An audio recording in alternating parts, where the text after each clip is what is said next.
तो वहीं धौलपुर से इस वक्त की बड़ी खबर मिल रही है, जहां पर हथियार सप्लायर सोनवीर गुर्जर की गिरफ्तारी हुई है। एक रिवॉल्वर और एक बड़ी मात्रा में कारतूस इसके पास से बरामद हुए हैं।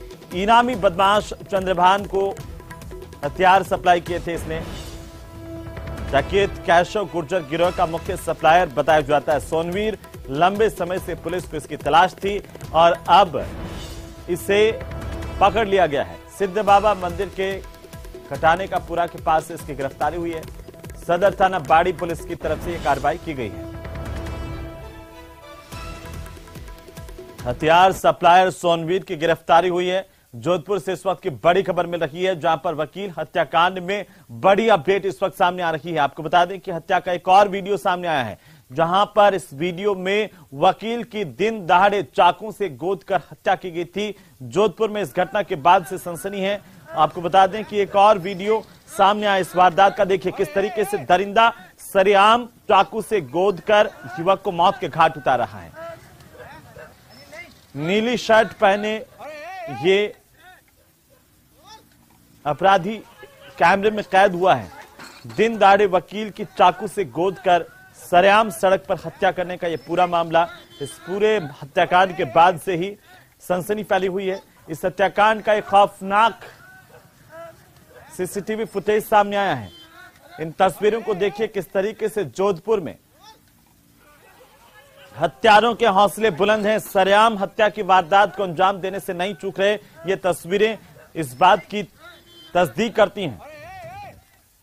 चलिए आगे बढ़ेंगे। उदयपुर जिले से खबर, जहां पर झाडोल तहसील के ढढ़ावली गांव में एक तांत्रिक को पेड़ से उल्टा लटकाकर उसकी पिटाई करने का वीडियो सामने आया है। तांत्रिक के साथ हुई मारपीट का वीडियो सोशल मीडिया पर जमकर वायरल हुआ है। वीडियो के वायरल होने के बाद पुलिस हरकत में आई। 3 आरोपियों को गिरफ्तार किया गया। जानकारी के मुताबिक तांत्रिक पर विवाहिता के अपहरण का आरोप है। वहीं विवाहिता ने तांत्रिक के खिलाफ बंधक बनाकर दुष्कर्म करने का केस भी दर्ज करवाया है। पुलिस सभी पहलुओं पर जांच कर रही है। हालांकि न्यूज 18 राजस्थान इस वायरल वीडियो की पुष्टि नहीं करता है।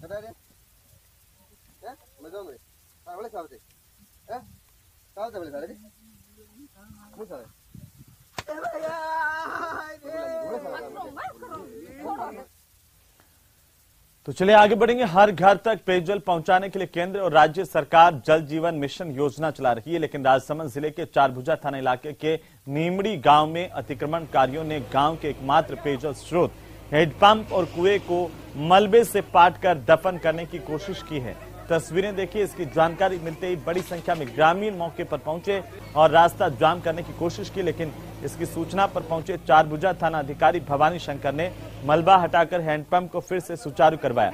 लेकिन अतिक्रमणकारियों की करतूत देखिए कि नीमड़ी में किस तरीके से हैंडपंप को जमीन में पाटकर अतिक्रमण की कोशिश की जा रही है।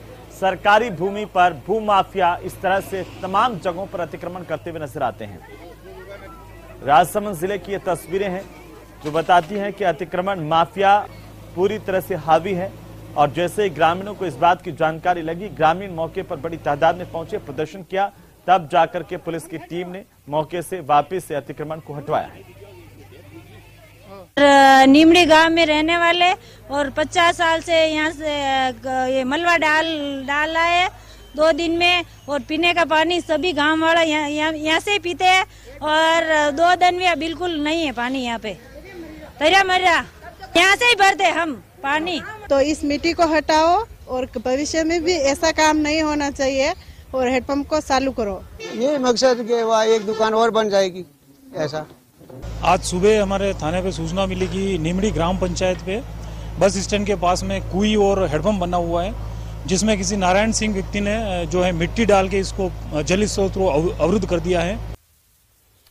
तो वहीं बीकानेर में न्यूज 18 की खबर का बड़ा असर हुआ है। आपको बता दें कि देशनोक में अब तेमड़ा राय मंदिर मार्ग का नाम नहीं बदलेगा। ऊर्जा मंत्री भंवर सिंह भाटी ने लिखित में इस बात का भरोसा दिया है, आश्वासन दिया है। पालिका की बैठक बुलाकर के प्रस्ताव रद्द किया जाएगा। पालिका के उपाध्यक्ष प्रतिनिधिमंडल को मंत्री ने पत्र दिया था। मंत्री के आश्वासन के बाद दोनों पक्षों में समझौता हुआ है।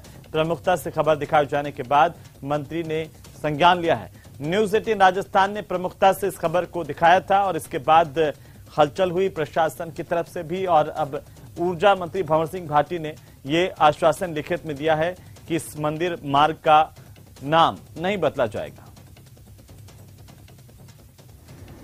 माधुदान जी के नेतृत्व में एक धरना नगर पालिका के सामने दिया जा रहा है।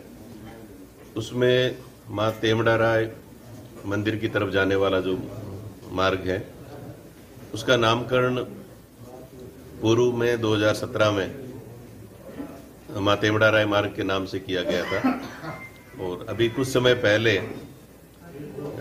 एक तरह से त्रुटिवश कहें या भूलवश नामकरण जो है किसी भामाशाह के द्वारा, हमारे गांव की भामाशाह के द्वारा एक प्रस्ताव दिया गया था कि इस सड़क का निर्माण किया जाएगा।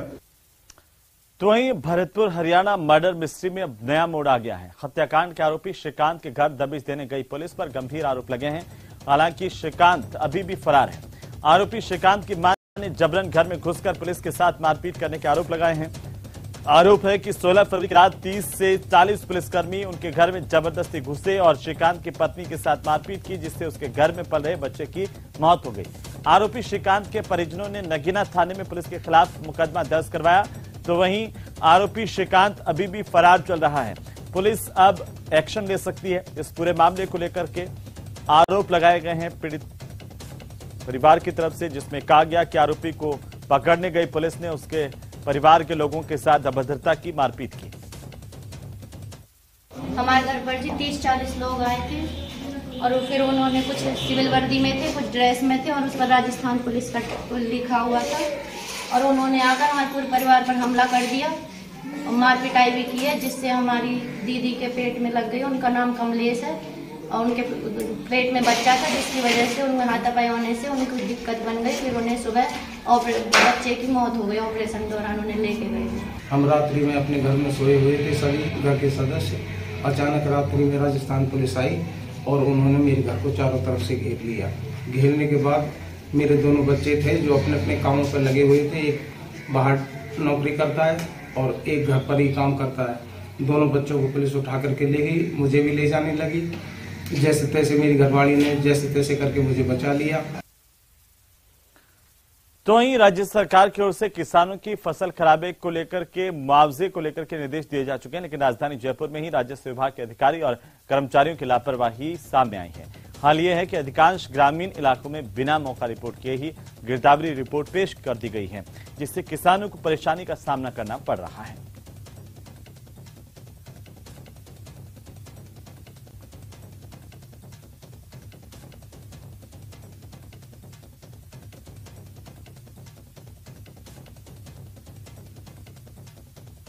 पहले अतिवृष्टि ने किसानों की कमर तोड़ी। अतिवृष्टि के कारण किसानों की खड़ी फसलें बर्बाद हुई। उसके बाद ओलावृष्टि। इस वक्त हम उन खेतों में आए हैं जहां शीतलहर के कारण पाला पड़ा और पाले से फसलें, सब्जियां सब चौपट हो गई। हम दिखाना चाहेंगे आपको खेतों की सीधी तस्वीरें। टमाटर की खेती की थी मैंने 1 बीघा पक्की में, तो मेरे 25,000 का इसमें खर्चा हुआ था और मेरे आमदनी इसमें ओनली 10-12 हजार रुपए की आमदनी हुई है। मेरे 70 से 75% नुकसान हो गया है। कैसे नुकसान हुआ आपको? कब नुकसान हुआ? क्या आपके यहाँ गिरदावरी हुई? नहीं हुई, अभी तक कोई गिरदावरी नहीं हुई। यह सर्दी ज्यादा अधिक पड़ने की वजह से मेरा काफी नुकसान हो गया फसल में। अधिक शीतलहर के कारण जो है, चूंकि ये टमाटर की उपज हम दिखा सकते हैं, इसमें जो है किस तरीके से झुलसी हुई है शीतलहर के कारण। यहाँ पाला पड़ा था और पाले से जो है पूरी टमाटर की फसल लगभग चौपट हो गई है। मैंने मटर की फसल बोई थी। मटर की फसल में 15,000 रुपये बीघा खर्च आता है और उसमें पूरी चौपट हो गई। वो 70-80% चौपट हो गई। उसमें बीज के भी पैसे नहीं हुए और जो फली चारा है उसको तो हम उपाड़ करके पशुओं के लिए चारा बना रहे हैं, क्योंकि खाद के काम आता, इसलिए हम तो उसका चारा बना रहे हैं। और कोई बिल्कुल भी 25 के 10 साल में भी मतलब ऐसा दावा नहीं पड़ा कहीं भी। मैंने तो इतना बड़ा हो गया देखा ही नहीं। 10 दिन तक -0.5 में जा रहा था। ये देख लो, इतनी मोटी बर्फ की परत जम गई। तो मुख्य सचेतक के पद से इस्तीफा देने के बाद मंत्री महेश जोशी ने एक बार फिर से अपनी तरफ से सफाई दी है। मंत्री महेश जोशी ने कहा कि मेरे इस्तीफे को 25 सितंबर की घटना से जोड़ा गया, इसका सम्मान करता हूं, लेकिन सरकार को कमजोर करने वालों पर भी कार्रवाई का इंतजार रहेगा। जहां कहीं किसी से कोई गलती हुई है, वो चाहे कितना ही बड़ा नेता हो, चाहे सामान्य कार्यकर्ता हो, चाहे पद पे हो, चाहे बिना पद, जो ये महसूस करता है कि मेरे से गलती हुई है, उसको अपनी तरफ से पार्टी हाईकमान के सामने और जनता के सामने माफीनामा निश्चित रूप से पेश करना चाहिए और पार्टी जो आदेश दे उसको सहज भाव से लेना चाहिए। मैंने इस्तीफा दिया। रंधावा जी ने बयान में कहा कि भाई ये 25 सितंबर से जुड़ी घटना के आधार पर हुआ है। मैं उनके आदेश को भी स्वीकार करता हूं। मुझे खुशी है कि मुझे पार्टी ने मेरे इस इस्तीफे को घटना के कारण उपजी परिस्थिति, जो घटना हुई उससे उपजी परिस्थितियों के कारण दिया इस्तीफा माना। मैं इसको सहर्ष भाव से स्वीकार करता हूं और पार्टी हाईकमान के हर आदेश की हम पालना करेंगे, इस बात का मैं विश्वास दिलाता हूं। इंतजार कर रहा हूं जिन लोगों ने पार्टी के, ये कहना चाहिए जो दिख रहा है कि पार्टी के खिलाफ जो उन्होंने कोई काम किया है उनके खिलाफ भी कार्रवाई का इंतजार कर रहा हूं। करना नहीं करना पार्टी हाईकमान को तय करना है, लेकिन अगर कार्रवाई होती है या अगर जिन लोगों ने गलतियां की हैं वो माफी मांगते हैं तो निश्चित रूप से उनका भी मन साफ होगा, जनता भी उसको सकारात्मक रूप में लेगी और पार्टी अनुशासन और पार्टी के निर्देशों की भी अनुरूप हो।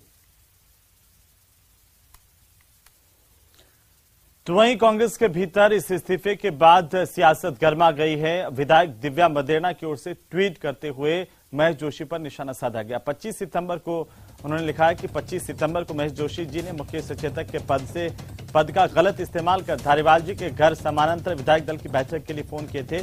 बगावत मामले में इस्तीफा लेना अति आवश्यक था क्योंकि विधानसभा का सत्र चल रहा है और मेरा कातिल ही मेरा मुंसिब है, क्या मेरे हक में फैसला देगा, ये दिव्या मदेरणा ने ट्विटर पर लिखा है।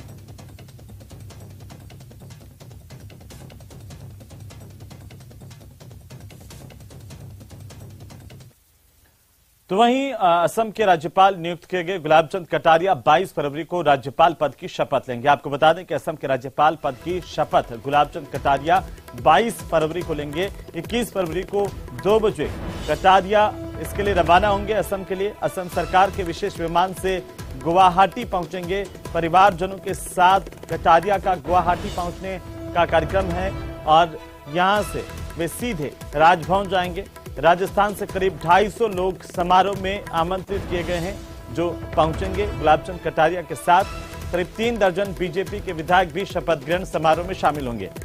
तो भारतीय जनता पार्टी के प्रदेशाध्यक्ष सतीश पूनिया भी 21 फरवरी को गुवाहाटी जाएंगे। उपनेता प्रतिपक्ष राजेंद्र राठौड़, बिहारी लाल, अमृतलाल मीणा, हरेंद्र मीणा, समाराम गरासिया, जगसीराम कोहली, अभिनेश महर्षि कटारिया के शपथ ग्रहण समारोह में शामिल होंगे। चलिए इसी के साथ ही इस बुलेटिन